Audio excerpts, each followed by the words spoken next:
So the borderline personality disorder.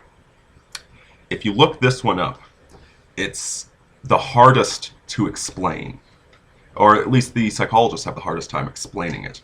They don't seem to know exactly what it is. Although there is a saying in therapy circles, you don't treat a borderline, you ignore the borderline. They are the biggest assholes out there. But it's actually not too difficult to understand them. And as I've said before, they are the most dangerous to have in your life because they can easily slip under the radar. So I really hope I do a good job with this one because I spent a weekend in remand because I let a borderline in my life, and I'd rather that the same thing doesn't happen to you. So the borderline is a perversion of the phlegmatic personality type. Now the phlegmatic, again, is introverted, but very much a people person. They go along with the scene around them. They aren't controversial, but they very much enjoy the company of other people. They want to be around people, and so they'll go to lots of different places that people congregate, but they won't initiate anything. They are the administrator, the bureaucrat. They'll put themselves in a position where they can deal with other people without having to initiate the contact. They do tend to care about other people a great deal. They're the people that come to your party to have a good time. They don't care what music plays. They aren't going to start a conversation with other people, but they like talking to other people. They want attention, but they're afraid of attention at the same time. And this is where the superego comes in. Now, if you've ever dealt with an HR person being extremely passive-aggressive, this is, once again, that conflict between wanting attention but not wanting attention. They want to interact with people, but they can't seek it out themselves. So sometimes they'll just start a little stink so that you'll have to pay attention to them. But generally, when they're acting like a healthy, sane individual, they'll balance that need for attention with that innate taking offense to things, because it's very easy to offend a phlegmatic person. They don't want you to compliment them directly. They want you to appreciate them. The narcissist wants you to compliment them directly. The phlegmatic just wants to be appreciated, and too much attention makes them nervous. Now, what happens when you pull those brakes off and get rid of the superego that gets them to balance their behavior? Well, remember I said the histrionic is fundamentally bored all the time. They have no id, it's subsumed in their ego. They're bored, they have no purpose in their life. The borderline, on the other hand, is pure id. It is a pure swirling maelstrom of love, hate, desire, pain, just constant, with no release. The narcissist seeks out constantly people to give themselves attention. They define their reality and try and incorporate people into this. The borderline is not an extrovert. They have no ability to get other people to go approach other people and pull them into the dynamic. No, the borderline is the swirling maelstrom that needs other people to approach them. They can't act, they can only provoke. Once again, the ego in the borderline is completely subsumed in the id. This evil little lizard brain is what controls the borderline person. And they won't lie. They won't lie to accomplish a task because they have no task. And they won't lie because they have to be completely honest with themselves all the time, because the id feels what it feels at the time. So they are just this out of control little thing, this little black hole of attention. They need your attention. They are the perpetual victim, because the lizard brain does not care what sort of attention it gets. It will take any sort of attention. It will take a beating. It will take a rape. It will take anything as long as it's getting the attention. They're this swirling maelstrom, and the only way that they can get anything out of people is by provoking people to act towards them. Once again, a healthy person that wants attention and isn't extroverted seduces other people.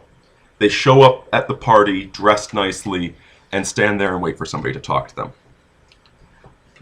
Borderline doesn't have an ego that can be this rational. The borderline will insinuate themselves into other people. They'll be a chameleon. They have no real personality. Unlike the narcissist, who has a constantly constructed fake personality, the borderline has no personality. They are an absolute social chameleon. They can go anywhere and be anyone. They will be whatever the environment demands for. And so they'll act like this person, they'll suck you into their lives, and then when you're not paying enough attention to them, they'll start trying to provoke you.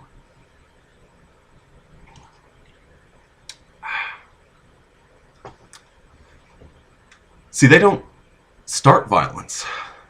They turn themselves into the victims of violence. The FBI did a study on spousal abuse, and one thing that they found is spousal abuse tends to follow not the male that did the violence, not the wife beater. Men that beat their wives and get divorced tend not to beat any subsequent wives, and tend not to have had abusive relationships in the past. The violence follows the woman most times. That a woman that was beaten by one husband will be beaten by the next, and the next, and the next. Because ultimately, she is the one initiating this. This is a borderline personality disorder that we're talking about. They need the attention. They need to be the victim. They'll make frequent suicide attempts. That's one sign of the borderline. They'll make attempts at it, because if they're the victim, suddenly you're provoked and paying attention to them. The doctors and the psychologists are provoked into paying attention to them because they're committing suicide. Once again, this is why the doctors say that you don't treat a borderline, you ignore them.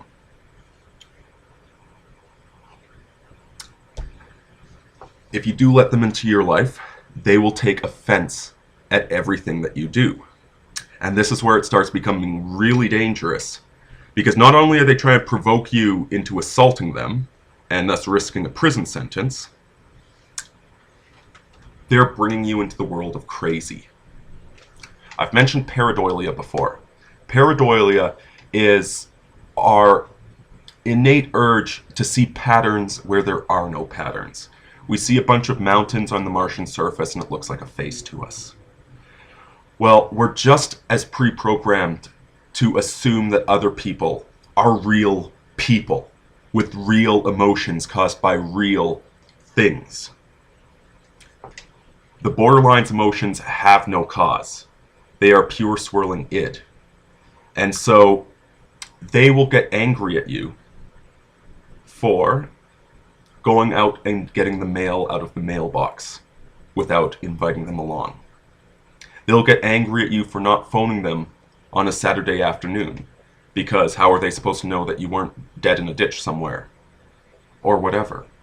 It doesn't matter. They will get angry with you and tell you how you victimized them for something that was completely and absolutely innocuous. But here's the problem. Your brain, as a sane person, is going to find patterns here. And so you're actually going to feel guilty even though you did nothing wrong to them.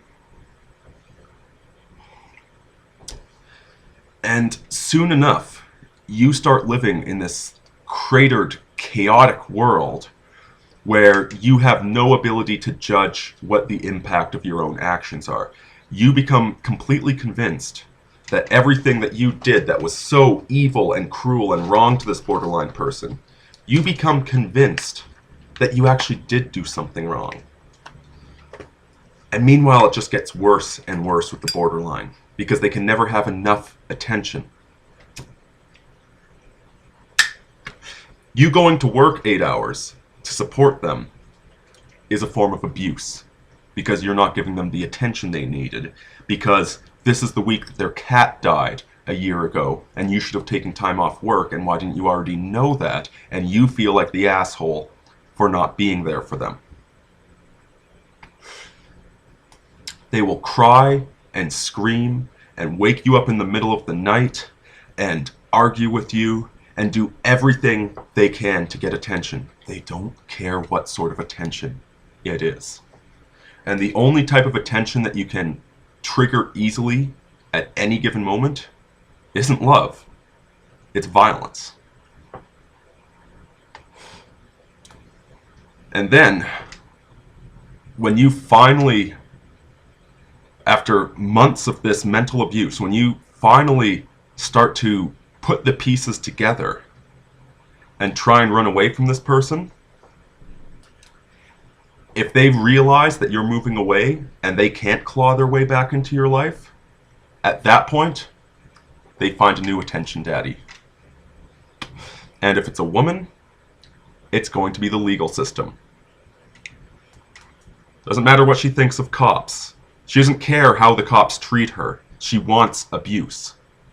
So she will make up a story and phone the police. And like me, you'll get to spend $10,000 proving that the bruises on your face and the cigarette burns mean that you were the victim there, not the tiny woman without a mark on her body.